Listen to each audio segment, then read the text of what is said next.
മണ്ണുത്തി അങ്കമാലി ദേശീയപാതയിലെ യാത്രാക്ലേശത്തിന് പരിഹാരമായി പേരാമ്പ്ര അടിപ്പാതയുടെ നിർമ്മാണ പ്രവർത്തനങ്ങൾ പൂർത്തിയാകുന്നു.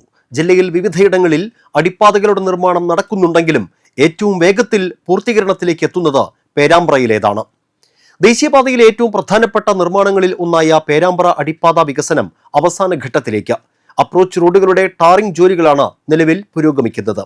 ഈ മാസം അവസാനത്തോടെ തന്നെ മുഴുവൻ ജോലികളും തീർത്ത് പാത പൂർണ്ണമായും സജ്ജമാകും. 2024 സെപ്റ്റംബറിലായിരുന്നു നിർമ്മാണ പ്രവർത്തനങ്ങൾക്ക് തുടക്കം കുറിച്ചത്. 1 വർഷം കൊണ്ട് പൂർത്തിയാക്കുമെന്ന് പ്രഖ്യാപിച്ചിരുന്നെങ്കിലും 18 മാസമെടുത്താണ് ഇപ്പോൾ പണികൾ തീരുന്നത്. എങ്കിലും ജില്ലയിലെ മറ്റ് അടിപ്പാത നിർമ്മാണങ്ങളുമായി താരതമ്യം ചെയ്യുമ്പോൾ കുറഞ്ഞ ഗതാഗതക്കുരുക്കിൽ നിർമ്മാണം പൂർത്തിയാക്കാൻ സാധിച്ചു എന്നത് ശ്രദ്ധേയമാണ്.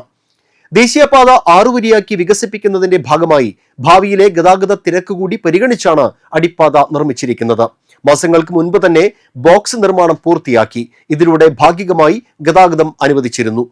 മഴക്കാലത്തിന് മുൻപ് തന്നെ അടിപ്പാതയ്ക്ക് മുകളിലൂടെയുള്ള 6 വരി ഗതാഗതം ആരംഭിക്കാൻ കഴിയുമെന്ന പ്രതീക്ഷയിലാണ് അധികൃതർ.